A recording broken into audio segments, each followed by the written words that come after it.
রোজভ্যালিতে খুলল কপাল। 19.40 কোটি টাকা ঢুকছে আমানতকারীদের অ্যাকাউন্টে। শুরু প্রক্রিয়া, খুলছে কপাল। অবশেষে রোজভ্যালির আমানতকারীদের টাকা ফেরতের প্রক্রিয়া শুরু হলো, আর এই নিয়েই আশার আলো দেখছেন সকলে। জানা গিয়েছে, প্রথম দফায় অ্যাসেট ডিসপোজাল কমিটিকে 19.40 কোটি টাকা দিয়েছে কেন্দ্রীয় তদন্তকারী সংস্থা এনফোর্সমেন্ট ডিরেক্টরেট। সেই টাকা প্রতারিতদের ফেরাবে অ্যাসেট ডিসপোজাল কমিটি। প্রসঙ্গত, এর আগেই কলকাতা হাইকোর্ট রোজভ্যালি কাণ্ডে আমানতকারীদের টাকা ফেরানোর কথা বলেছিল। সম্প্রতি টাকা ফেরানোর প্রক্রিয়া শুরু করার জন্য নির্দেশ দেয় বিশেষ পিএমএলএ আদালত। সেই মতোই হচ্ছে কাজ।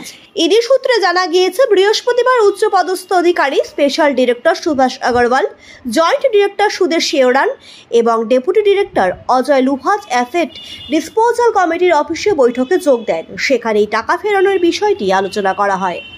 পিএমএলএ আদালতের নির্দেশ ছিল, রোজভ্যালির 11.99 কোটি টাকা মূল্যের 14টি ফিক্সড ডিপোজিট অ্যাসেট ডিসপোজাল কমিটির হাতে তুলে দিতে হবে। এই প্রক্রিয়া সম্পূর্ণ করার জন্য প্রাক্তন বিচারপতি দিলীপ কুমার শেঠের নেতৃত্বে অ্যাসেট ডিসপোজাল কমিটি গঠন করা হয়।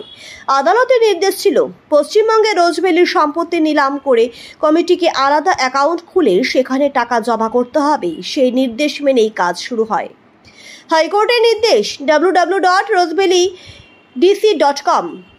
আমানতকারীদের টাকা ফেরাতে এই ওয়েবসাইট খোলে অ্যাসেট ডিসপোজাল কমিটি। এই সাইটে গিয়ে নাম নথিভুক্ত করে নথিপত্র জমা দিয়ে টাকা ফেরত চেয়ে আবেদন করতে পারেন আমানতকারীরা। এরপর সেসব নথি যাচাই করে টাকা ফেরানো হবে বলে সিদ্ধান্ত নেওয়া হয়। সেই মতোই শুরু হলো টাকা ফেরানোর প্রক্রিয়া। তথ্য অনুসারে প্রায় 60 লক্ষ মানুষ টাকা জমা রেখেছিল রোজভ্যালিতে। তাদের মোট আমানতের অঙ্কটা ছিল প্রায় 3000 কোটি। ওদিকে রোজভ্যালির সমস্ত সম্পত্তি বিক্রি করে যে অর্থ পাওয়া যায় তা এনফোর্সমেন্ট ডিরেক্টরের কাছে জমা রয়েছে।